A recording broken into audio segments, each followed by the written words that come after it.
sat in it for an hour and then got out of it. For a laugh, you should apply for the Winter Olympics. Brilliant. The commentators going, what a magnificent run from the Swiss on the toboggan. They managed to push theirs home in 8 weeks.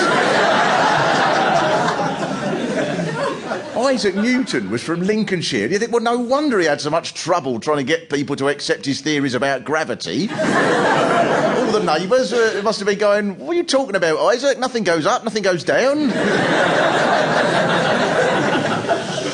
This is true. This is true. According to a driving instructor I was talking to, this is true, that apparently the driving instructors have a problem in Boston because there is only one place in the whole of the town where you can practice a hill start.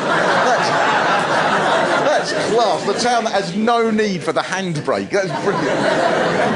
But so I want to be positive about Boston. I couldn't help noticing, however, I do have to get this out of the way as quickly as possible, that Boston was once officially listed as the most obese town in Britain, which is... so I can get that out of the way. No, it's obvious why that is. You need a few hills to do a workout.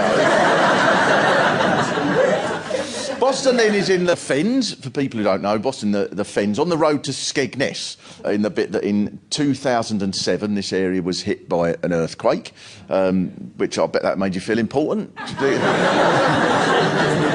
to be on the news with all those people in helicopters, news reporters doing all the scenes of devastation are utterly extraordinary. In one garden below we can see that a gnome has tilted slightly sideways.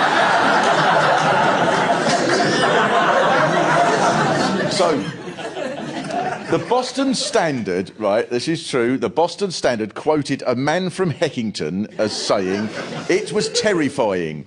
I woke up and looked out and the street lights came on, though I didn't see any damage."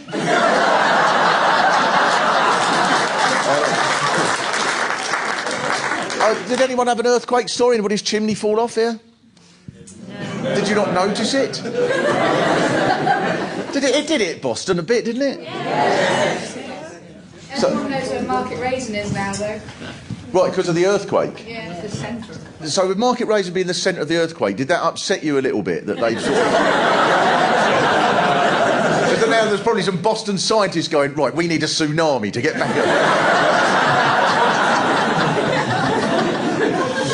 up. I think, having sort of been here a little bit, probably not as long as you, but there's an earthy beauty, I think, to Boston, because it is so old. I mean, you get used to these things, but, you know, there is something brilliantly old about it. It's clear if you just walk around the place. Boston is a town with a past. You know, this is a place that in the 12th century it was the biggest port in England apart from London. So the centre's still built on the old medieval plan, and there's lots of these little tiny alleys and buildings that are slightly warped.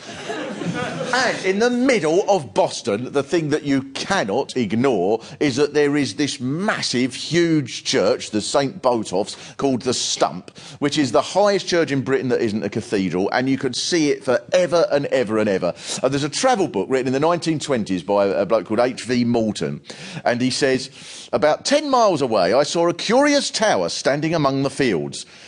That's Boston Stump, said a man in a cornfield. And what is Boston Stump, I asked. He said, it's Boston Stump, thickhead.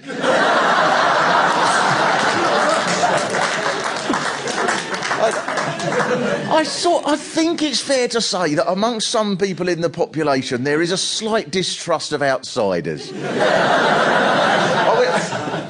I went to the railway station, right, and I've got about 20 minutes to wait for the train comes in. I'll nip into the little bar there and just get out of the cold and maybe order a cup of tea to sort of keep the...